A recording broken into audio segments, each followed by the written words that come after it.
آج آپ کو سمجھ میں نہیں آ رہا ہے، آج جوان ہو، خون گرم ہے، جذبات گرم ہے، تو جو کر رہے ہو کچھ سمجھ میں نہیں آ رہا ہے۔ جب 40 کے بعد عمر ڈھلے، لوگوں کا حال یہ ہے کہ وہ گاڑی پہ بیٹھ جائیں گے، کبھی کبھی کچھ لوگ ادھر دور نکل جاتے ہیں موسم کیا گرنا ندی کی طرف، اکیلے کھڑے رہ کر بات کریں گے۔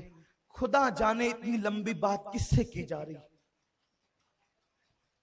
یہ تباہی۔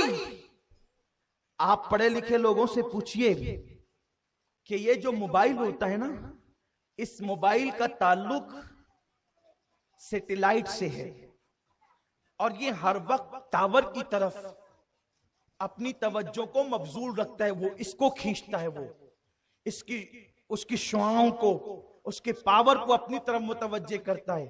اور جب ہم گھنٹوں کان پہ رکھ کر اس سے گفتگو کرتے ہیں تو ہمارے کان بہرے ہونے کے اندیشے بڑھ جاتے ہیں۔ اس کو بقدر ضرورت استعمال کریں۔ بہرے پن کا مرض جب سے موبائل آیا ہے بڑھتا ہی جا رہا ہے۔ لوگ لمبی لمبی بات فضول کی، ارے میرے عزیز اگر تجھے بات ہی کرنا ہے تو کہاں دور ہے، ایک دوسرے سے مل کے بات کر لو، بیٹھ کے بات کر لو، دو دوست ہیں آ جاؤ مل لو، بلکہ ملنے کا تو فائدہ بھی ہے۔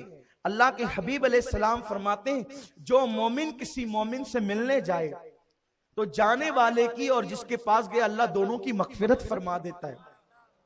اگر محبت ہے دل میں مغفرت فرما دیتا ہے۔ اس کو بقدر ضرورت استعمال کرو، ورنہ یہ بہراپن بڑھتا جا رہا ہے۔ آج آپ کو سمجھ میں نہیں آ رہا ہے، آج جوان ہو، خون گرم ہے، جذبات گرم ہے، تو جو کر رہے ہو کچھ سمجھ میں نہیں آ رہا ہے۔ جب 40 کے بعد عمر ڈھلے گی تو اس کے بعد کان کم سننے لگیں گے، بلکہ آج نوجوانوں کو یہ پرابلم ہو رہا ہے اس سے کہ کان کے اندر سننے کی، سماعت کی جو ہے وہ طاقت ہے وہ کم ہوتی جا رہی ہے۔ میرے آقا علیہ السلام کے پیارے دیوانوں، دیکھو اپنے دادا پر داداؤں کی تاریخ، بڈھے ہو گئے، 100 سال کے ہو گئے، پھر بھی قرآن شریف بغیر چشمے کے پڑھتے تھے، کتابیں بغیر چشمے کے پڑھتے تھے۔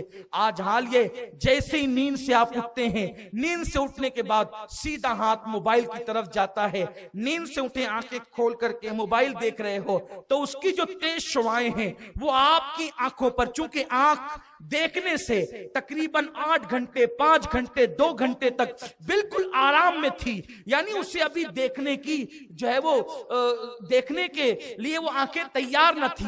آپ نہیں دیکھتے جیسے ہی آپ اندھیرے سے آپ اٹھتے ہیں اور لائٹ میں اجالا، لائٹ چالو ہوتا ہے تو آپ کی آنکھیں چوندیانے لگتی ہے۔ جب آنکھیں چوندیانے لگتی ہے لائٹ کی وجہ سے، پھر آنکھیں دھیرے دھیرے اس قابل ہوتی ہے کہ وہ اجالے کو دیکھ سکے، لیکن اس لائٹ سے اس کی روشنی بہت زیادہ ہے، کیونکہ وہ روشنی جو ہے وہ دور ہے، یہ بالکل قریب ہے اور بالکل چہرے کے سامنے ہے۔ تو جس وقت آپ نیند سے اٹھنے کے بعد فوراً دیکھتے ہیں تو تھوڑی دیر تک، چند سیکنڈ تک آپ کی آنکھیں اس کو دیکھنے کے لیے تیار نہیں ہوتی، لیکن اس کا اثر آپ کی آنکھیں جو بہت نازک ہے، جسم کے تمام اعضاء میں سب سے نازک ترین حصہ ہماری آنکھوں کا ہے۔ یہ آنکھ اتنی نازک ہے کہ اس کے اندر اگر پلک کا بال بھی چلا جائے تو یہ آنکھ برداشت نہیں کرتی، فوراً رونے لگتی ہے، آنسو بہانے لگتی ہے، لیکن آپ فوراً میسج دیکھتے ہو یا اس کو چیک کرتے ہو تو اس کی وجہ سے آپ کی آنکھیں کمزور ہوتی جا رہی ہے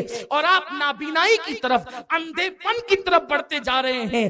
ہائے ہائے، لوگوں نے ایک فائدے کے لیے موبائل کا استعمال کرنے کے لیے پیدا کر دیا، ایجاد کر دیا، لیکن کتنے نقصانات ہیں اس کے، اللہ اکبر۔ اتنا ہی نہیں، اس کے بعد ہم موبائل کو اپنی جیب میں رکھتے ہیں اور جیب بھی ہماری بائیں طرف ہوتی ہے۔ یہ اس سے ہارٹ اٹیک کے امراض کے جو ہے وہ اندیشے اور چانسز پیدا ہو رہے ہیں۔